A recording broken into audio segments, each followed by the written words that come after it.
Aleluia. Viu-se grande sinal no céu, a saber, uma mulher vestida de sol, com a lua debaixo dos pés, e uma coroa de 12 estrelas na cabeça, que, achando-se grávida, gritava as dores de parto, sofrendo tormentas para dar à luz. Viu-se também outro sinal no céu, e eis um dragão grande e vermelho, com 7 cabeças, 10 chifres, e nas cabeças 7 diamantes. A sua cauda estava debaixo das estrelas do céu, as quais lançou à terra, e o dragão se deteve em frente à mulher, que estava para dar à luz, a fim de devorar o filho quando nascesse. Nasceu-lhe, pois, um filho varão, que há de reger todas as nações com cetro de ferro. E o seu filho foi arrebatado para Deus, até ao seu trono. Amém. Vamos ler, orar. Nasceu-lhe, pois, aleluia. Nasceu-lhe, pois, nasceu um filho varão. Não foi um filho Não. não foi um filho feminino, não foi um filho varão. Aleluia. Nem um bebezinho. Já foi um varão formado. Aleluia. Ele vai reger todas as nações, não é Vitória não, irmão. Nem Brasil, nem Estados Unidos, nem Europa, é tudo junto. Todas as nações. Nossa, o cetro de governo, autoridade, controle, sabedoria, cetro de Senhor, não só esse filho varão, seu filho, faz esse encargo, essa visão nascer em nós. Glória, Senhor Jesus. de cetro de ferro, de seguir o Senhor. Amém. E o seu filho foi arrebatado. Para Deus. Não ficou ali na frente do dragão, Tão precioso que é. tão precioso, Senhor. já como um bebê, para Deus, Aleluia. até o seu trono. Até o seu trono. Aleluia. Graças ao Senhor. Aleluia, Senhor Jesus. Foi arrebatado. Senhor Jesus. Aleluia. Amém. Amém. Senhor, nós te louvamos, Senhor. Te louvamos, Porque Senhor. precisamos de Ti. Precisamos de Ti, Senhor. Sem Ti nós nada podemos Sem Ti fazer. nós nada somos. Queremos confessar nessa noite Amém, que a Senhor. nossa suficiência vem de Deus. Amém, Nós Senhor. não somos ministros da letra. Aleluia. Nós somos ministros do Espírito. Aleluia, E a Senhor. letra mata. A letra Mas mata. o Espírito da vida. Da vida. Não, muito obrigado. Muito obrigado, Obrigado Senhor. pelo Teu nome, Senhor. Amém, Pela Senhor. Tua palavra. Amém, Senhor. Palavra revelada para nós. Amém, Senhor. Tem sido parte da nossa constituição. Amém, Senhor. Queremos orar ao Senhor nessa noite. Amém, Senhor. Não ficamos apenas no mero conhecimento, Não, Senhor. mas gera de fato vida por meio Vida, das Senhor. palavras para nós. Aleluia. Possa tornar essas palavras práticas no nosso viver Amém, diário, Senhor Jesus. no nosso cotidiano. Amém. De fato, nosso ponto central Amém. é que nós queremos fazer parte desse filho varão. Aleluia. Senhor, muito obrigado. Muito obrigado, Senhor Gera em Jesus. nós tal filho. Amém. Gera essas características. Gera, Senhor. Virtudes, Senhor. Amém. Que eu possa poder avançar em nós. Avance, Senhor. Cresce mais em nós. Cresce, Senhor. Precisamos de Ti. Precisamos de Ti. Obrigado pela Tua igreja. Obrigado, Tudo Senhor. que o Senhor tem fornecido. Aleluia. Para poder gerar esse filho varão. Aleluia. Senhor, coletivamente. Aleluia. Também cada um de nós. Cada um de nós. Senhor, muito obrigado. Muito obrigado, Te louvamos, Senhor. Te louvamos, Jesus é o Senhor. Jesus Cristo é o Senhor. Amém. Amém. Jesus é o Senhor. Amém. Senhor Jesus. Senhor Jesus. Ontem nós falamos e durante esse último mês, as 4 semanas que se passaram, nós desfrutamos desse livro, Como Extrair Vida da Bíblia. E a mensagem de ontem, dessa semana, foi falada sobre o capítulo 5, o último capítulo desse livro, que fala para nós sobre a mulher e o dragão, com ênfase nesse capítulo 12 de Apocalipse. Durante todo esse livro, principalmente nesse capítulo, foi mostrado com bastante encargo para nós, com muita ênfase, mostrando para nós a necessidade que eu e você temos de se alimentar com muita eficiência da palavra. Amém. Não apenas ler a Bíblia, não apenas conhecer a Bíblia, mas um grande encargo de Deus, ao revelar sua palavra para nós, é que essas palavras se torne agora a nossa constituição. Amém. Saia apenas da esfera do conhecimento e gere vida de Deus dentro de nós. Aleluia. Então o versículo base para esse livro está em João 5. Vamos ler João 5, versículos 39 e 40. Senhor Jesus.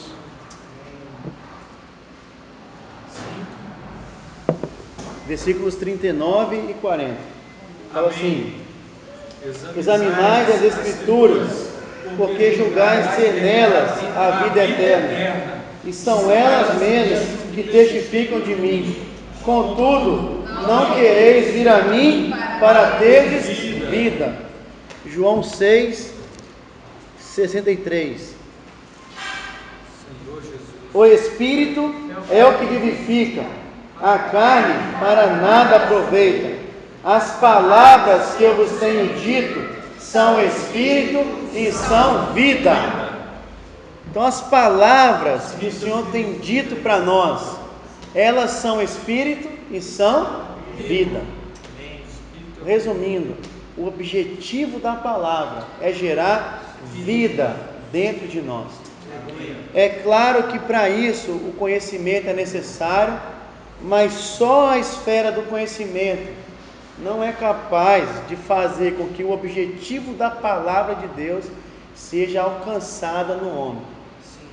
É por isso que hoje vemos muitos falando sobre a palavra, muitos com a Bíblia debaixo do braço, mas ao analisar as atitudes e o viver, muitas coisas deixam a desejar, inclusive cada um de nós. Então, mas quando as palavras de Deus conseguem gerar vida em nós, o seu objetivo é realizado. Amém. Se eu falar em João 10:10, eu vim para que tenham vida e vida em abundância. E ao longo desse livro foi mostrado um princípio muito bom para nós. No português, essa palavra, a palavra, ela não consegue ser traduzida com muito detalhe para nós, porque no português as palavras são as palavras, mas no grego há uma diferença dessa palavra. A palavra no grego, quando foi escrita a Bíblia, ela tem dois aspectos: a palavra rema e a palavra logos. A palavra logos é a palavra escrita, sem significado, a qual de fato é a palavra de Deus. Entretanto, ainda não faz parte da nossa constituição, mas é a palavra de Deus. Está aqui, ó, a letra preta e no papel branco. A palavra rema, ela é um outro aspecto da palavra. Ela já é uma palavra que revelada para nós. Não somente revelada, mas revelada em nós. Ela é o aspecto subjetivo. Ela é o aspecto que faz referência ao sujeito. É a palavra experienciada. Amém. Esse versículo nós lemos de João 6, fala assim: o rema que eu vos tenho dito são Espírito e são vida, mostrando para nós, quando eu experiencio a palavra, o que ela gera em mim? Espírito e vida. Eu consigo agora tocar naquilo que Deus é. Não somente conheço a palavra no Logos, mas agora ela se torna a minha experiência, ela faz parte do meu viver. Ela traz realidade para nós, traz transformação no nosso interior. E é essa palavra que o Senhor tem falado e revelado para nós. Então, nesse capítulo 5, que fecha esse livro, foi mostrado que a visão de Apocalipse 12 não é a primeira mensagem, não é a segunda, não vai ser a última. Nós temos ouvido sobre esse capítulo tão rico da Bíblia.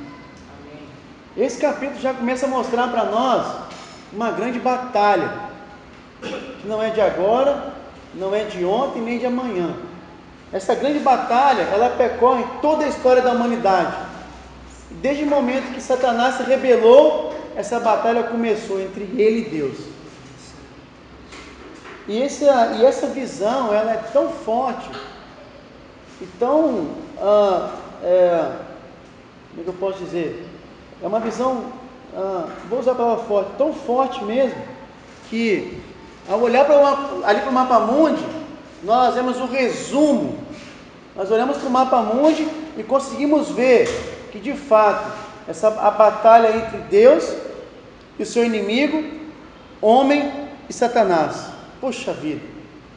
E essa batalha, ela é tipificada por 3 itens principais que esse capítulo revela para nós: a mulher, o dragão e um diferencial para poder cumprir a palavra de Deus, o filho varão. E nessa visão, ontem nós falamos sobre o jumentinho, demos um breve resumo. Essa visão, ela mostra para nós o trabalhar da vida de Deus e a consumação final e máxima desse trabalhar.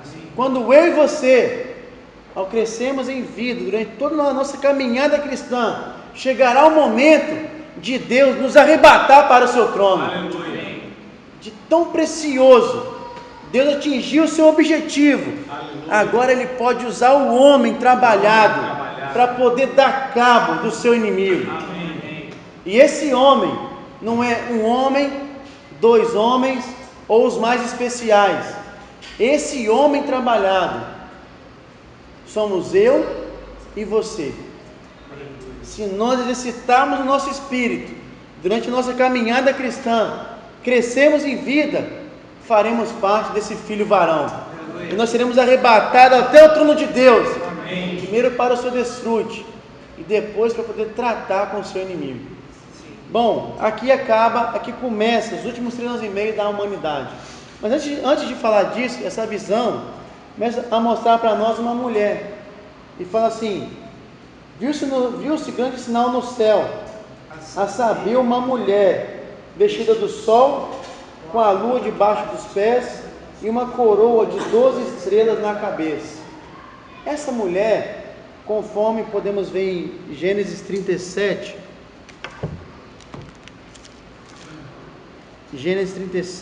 versículo 9, fala assim: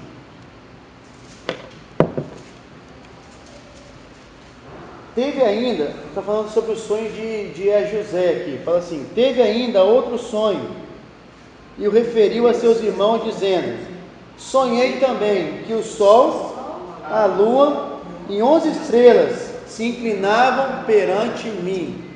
É claro aqui que José, prefigurando Cristo, o sol, seu pai, a lua, sua mãe, e as 11 estrelas, seus irmãos, se curvavam diante de José. Nessa época, quem era? José, seu pai, sua mãe e seus 11 irmãos. Quem era esse povo? Era o povo escolhido de Deus.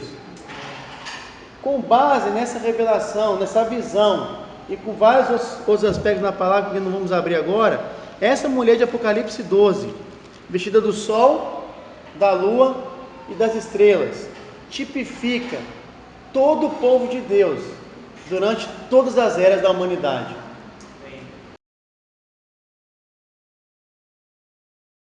Então, essa mulher vestida do sol, da lua, das estrelas, tipificam todo o povo de Deus em todas as eras da humanidade.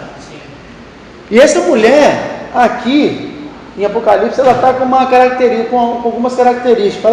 Fala assim, que achando-se grávida.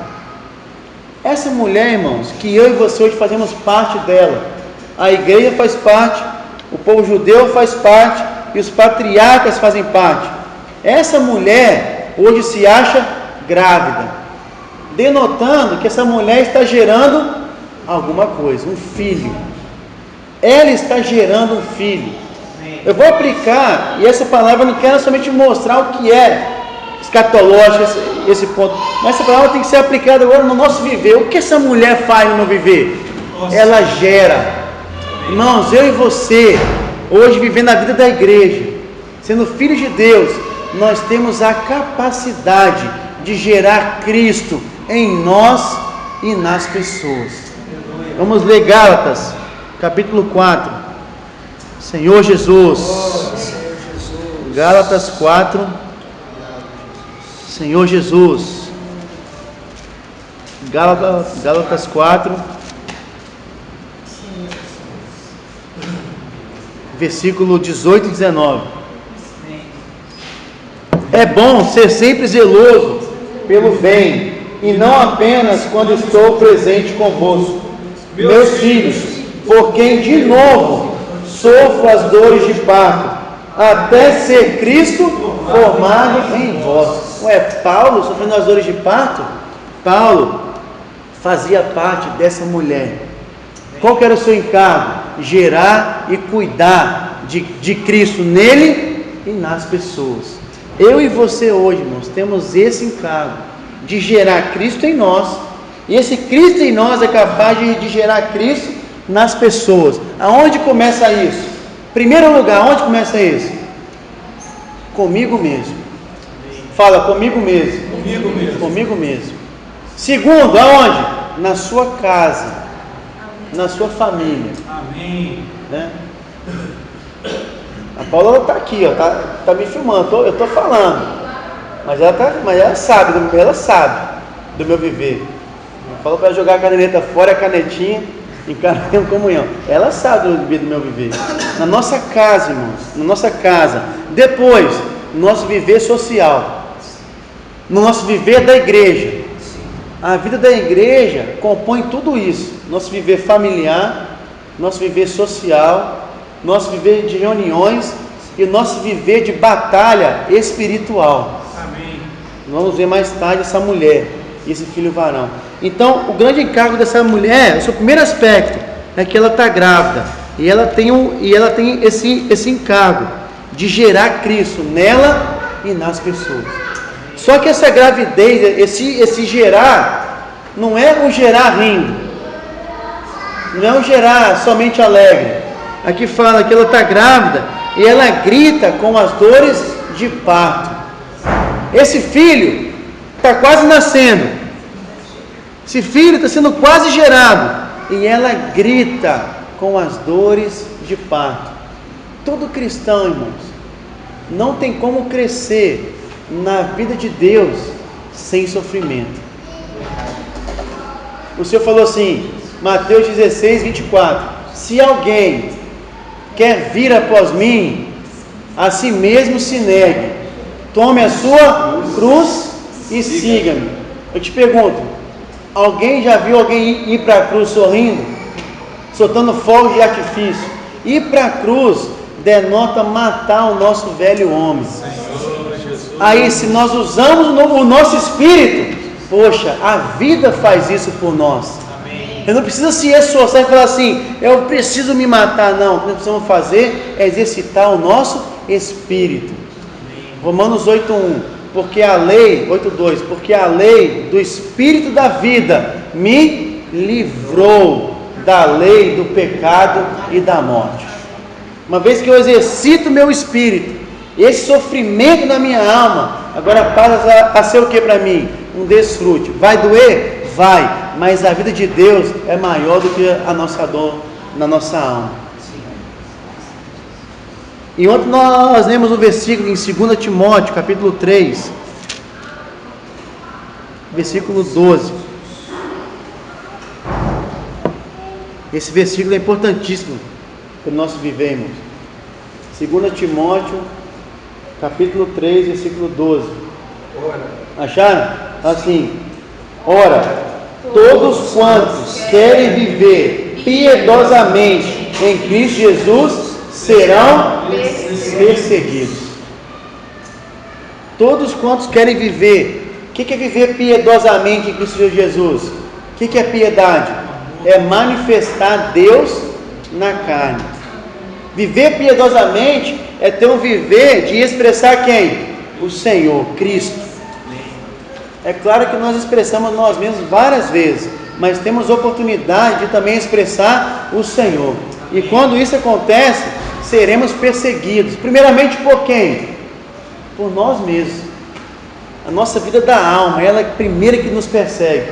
Você fala assim, hoje eu preciso ler a palavra. Aí sua alma, mas eu preciso deitar e descansar.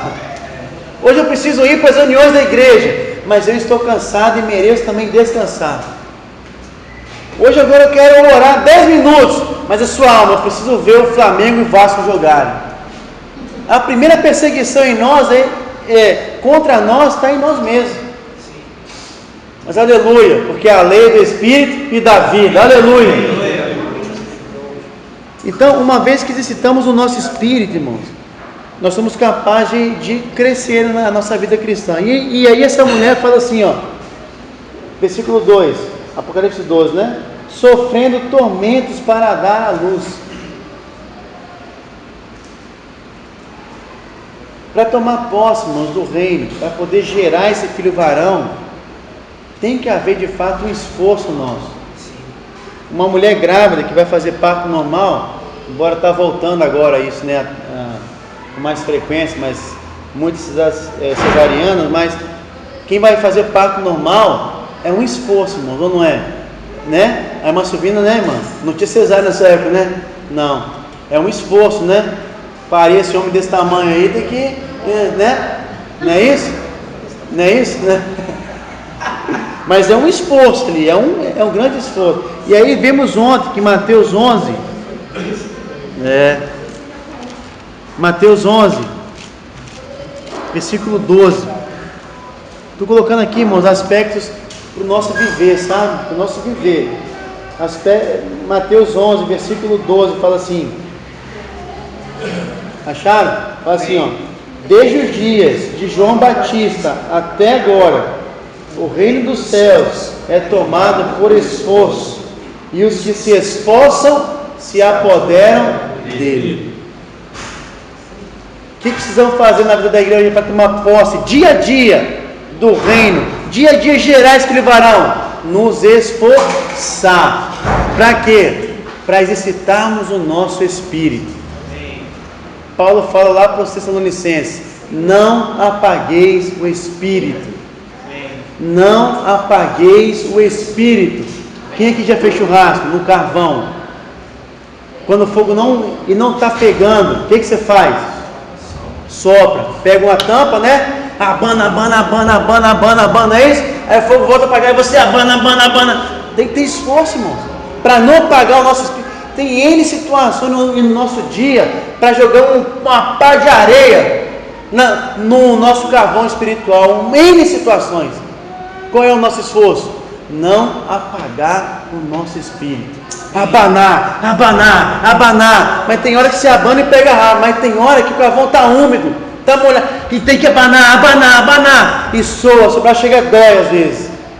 Precisamos nos esforçar para manter o nosso espírito aceso. Amém. O fogo do espírito, é o que Paulo fala para Timóteo: reanima o dom que há em ti. Reanima. Se esforça para botar ele para funcionar de novo, né? Então essa mulher tem esses aspectos de se esforçar. Só que aí aparece também alguém, um ser aqui. Viu-se também outro sinal no céu, e eis um dragão grande, vermelho, com 7 cabeças, 10 chifres, né? Isso aqui está melhor mostrado em Daniel 7, quem quiser saber. E tem um livro ali também chamado Daniel, o destino do governo humano. Abre muito sobre isso aqui. Bom, esse dragão, primeiro aspecto dele, grande. Mas quem é esse dragão? Essa é a pergunta. Satanás. Mas quem era Satanás aqui? Versículo 9 mostra para nós, vai dar mais um detalhe, fala assim: e foi expulso, Apocalipse 12, 9. E foi expulso o grande dragão, a antiga serpente. Então quem era esse dragão? A antiga serpente. Mas como é que essa serpente virou um dragão? Quem foi que permitiu ou que contribuiu para que uma serpente virasse um dragão? Quem é que já matou serpente? Quem que já viu alguém matar serpente? Vários, né? Mesmo um animal mitológico, mas se a gente perguntasse, quem é que já viu alguém matar um dragão? Rapaz, e por que essa serpente de antes virou um dragão agora? Cresceu. Quem alimentou? O que a serpente comeu para poder virar um dragão? Aí vimos ontem, em Gênesis capítulo 3, Senhor Jesus.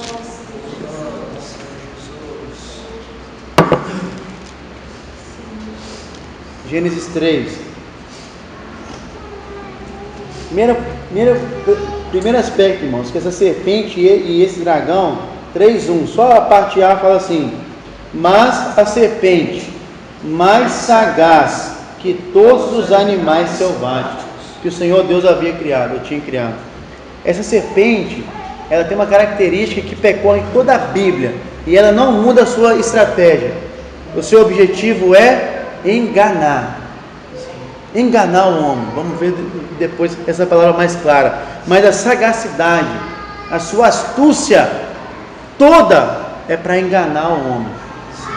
E uma vez que nós já sabemos da história de Gênesis 3, que enganou a Eva, e Adão e Eva pecaram, caíram, tudo. No versículo 14 fala assim, só a parte B, vamos ler tudo. Então o Senhor Deus disse à serpente: visto que isso fizeste, maldita és entre todos os animais domésticos, e o és entre todos os animais selváticos. Agora o ponto: rastejarás sobre o teu ventre e comerás pó todos os dias da tua vida. Quem é esse pó? Versículo 19. Agora Deus está falando para o homem: no suor do rosto comerás o teu pão, até que tornes a terra, pois dela foste formado, porque tu és pó, e ao pó tornarás. O que essa serpente foi comendo ao longo de todos esses anos, para em Apocalipse agora é um grande dragão? Qual foi o seu alimento? O homem. É por isso que vemos durante toda a história da humanidade tamanhas atrocidades, guerras, matanças, injustiças, e o que foi reinando é justamente o que? A soberba e orgulho do homem. Quando eu e você nos voltamos para o nosso homem natural, um fato é firmado: nos tornamos alimento para Satanás. Contribuímos com o seu aumento do seu poderio, da sua abrangência. Mas por que eu? Aí vemos ontem, 1 Coríntios,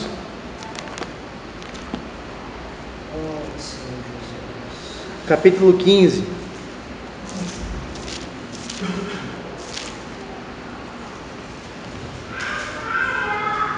versículo 47, fala assim: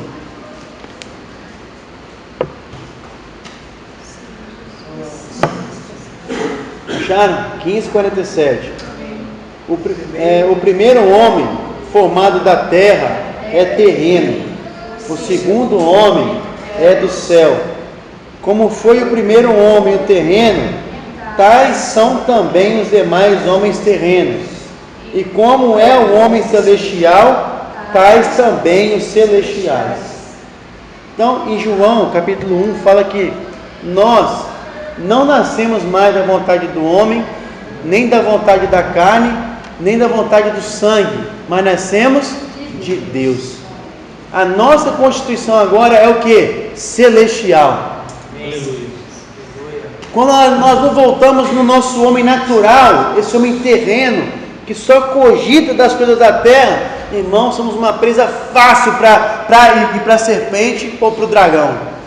Mas quando nos voltamos para esse homem celestial, que Colossenses 3 nos mostra: pensai nas coisas lá do alto, não nas que são aqui da terra, porque morrestes, e a vossa vida está oculta juntamente com Cristo em Deus. Quando nos voltamos para o nosso espírito, esse homem celestial, ele pensa em quê? Nas coisas lá do alto. Então a serpente que está para te morder, porque você é terreno e ela só come pó, ela vai te morder. Você exercita o seu espírito, ela já não te acha mais. Por quê? Porque você agora é um homem celestial. Então, durante o nosso dia, nós temos essas duas oportunidades. Hoje alimentar cada vez mais essa serpente e esse dragão, ou então alimentar, sabe quem? O filho varão. Ser alimento para ele, fornecer nutrientes para esse filho ser gerado em cada um de nós. Essa batalha, ela só é decidida quando o filho varão ele é manifestado. Até então, até agora, Miguel e seus anjos, versículo 7 de Apocalipse 12, estão lá pelejando. Nós não vemos essa batalha, mas ela está acontecendo. Mas ela vai ser decidida com a nossa contribuição. Quando eu e você gerarmos esse filho varão em cada um de nós, e o Senhor falar, esse é o momento, essa batalha vai ser decidida na terra. Então nós temos duas oportunidades durante o dia. Podemos alimentar o dragão, o nosso homem natural, ou podemos alimentar esse filho varão usando o nosso espírito. Podemos falar, ó Senhor Jesus. Senhor, coloca agora a minha mente nas coisas lá do alto. Senhor, eu sei que eu tenho que trabalhar, eu sei que eu tenho que estudar, tenho coisas para comprar. Não sou dessa terra, mas ainda estamos na terra. Eu sei, Senhor, de tudo isso, mas em meio a tudo isso, coloco meu coração nas coisas lá do alto. É o que o Senhor falou lá nos evangelhos. Chegaram para o Senhor e falaram assim, deram uma moeda, né? Ele falou assim, de quem é essa efígie? Aí as pessoas, é de César. Ele falou assim, então dai a César o que é de César, mas dai a Deus o que é de Deus. Durante o nosso dia, o Senhor sabe disso. Tem momentos que precisamos dar a César o que é de César mesmo. Trabalhar, ser eficiente no trabalho, colocar a mente, estudar, né? Ser o melhor, ser respeitado, ser um modelo, ser padrão. Mas tudo isso para quê? Para essa terra. Mas tem um momento do nosso dia que tem que ser para quem? Para Deus. E isso, irmão, nós não podemos roubar. O Senhor sabe que vai ter X horas do nosso dia que de fato seremos só pensando nas coisas aqui da terra, porque trabalhamos, estudamos, vivemos, mas tem que ter momento do nosso dia para alimentar o nosso espírito. Tem que ter, irmãos. Não podemos viver só no calor do nosso dia humano. Não podemos. Temos várias tarefas, mas precisamos ter uma tarefa celestial também. Que é o que? Alimentar o nosso espírito. Amém. Alimentar esse filho varão. O fato é, o Senhor tem mostrado para nós que o que vai ser eterno para nós é o quanto alimentamos o nosso espírito. Amém. Então, Apocalipse 12 mostra para nós essa figura da mulher, desse dragão. Oh Senhor Jesus. Ele é grande, ele é vermelho. O seu alimento, irmãos, é o pecado. O alimento de Satanás é nos conduzir ao pecado. Ontem nós vimos 2 Coríntios capítulo 11. Já estou acabando. 2 Coríntios capítulo 11, versículo 3, fala assim: mas receio que assim como a serpente enganou a Eva com a sua astúcia, assim também seja corrompida a vossa mente e se aparte da simplicidade e pureza devidas a Cristo. Uma característica do filho varão, já entrando nele agora, uma característica forte do filho varão. Aleluia. Sabe o que é? Além dele crescer, ele tem uma característica forte. Qual que é? A simplicidade. O filho varão é simples, ele não é complicado, ele é o que Paulo fala lá para os Filipenses, tendes em vós o mesmo sentimento que houve em Cristo Jesus, que ele, subsistindo em forma de Deus, não usou como usurpação o ser igual a Deus, antes a si mesmo se humilhou. Esse é o caminho do filho varão. Quando a serpente enganou o homem, o que o homem perdeu diante do Senhor? A sua simplicidade. O que o Espírito faz conosco? nos leva de novo a ser o quê? Simples no Senhor. Pessoas simples, não bobas, não desorientadas, pessoas inteligentes, com sabedoria, mas simples de coração. Não fica o tempo todo julgando as situações, colocando a sua opinião, não abrindo mão de si mesmo e do que você acha que é correto. Pessoas que buscam no Senhor a simplicidade. Sabem sentar, sabem conversar, sabem ter comunhão, sabem abrir mão de si mesmo, sabe tampar a ferida do seu ego. É isso que o dragão faz conosco, e é isso que o Espírito faz contrário. Ele quer nos levar a ser simples em nós mesmos, simples no Senhor. Amém. E esse filho varão tem uma outra característica muito forte.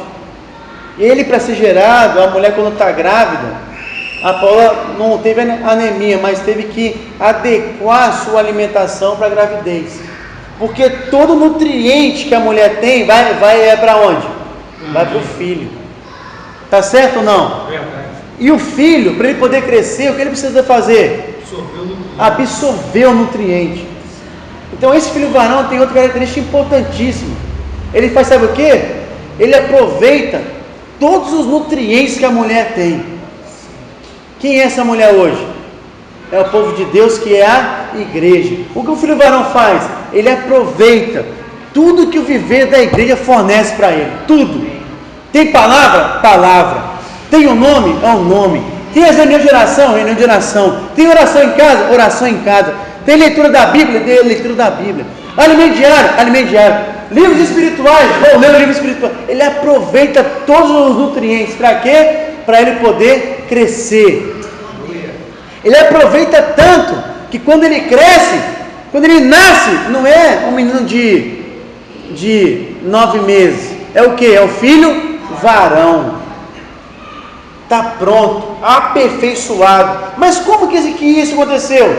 Que durante a sua gestação, a preparação para ele nascer, ele absorveu todos os nutrientes disponíveis para ele. Então eu e você hoje, irmãos, vivemos a vida da igreja para quê?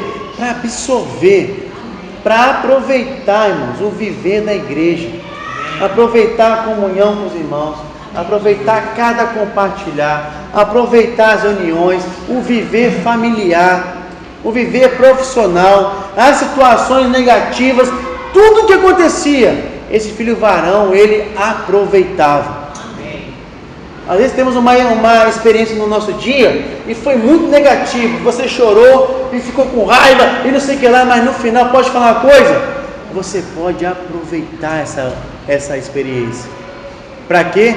Para poder gerar o filho varão em você e em mim.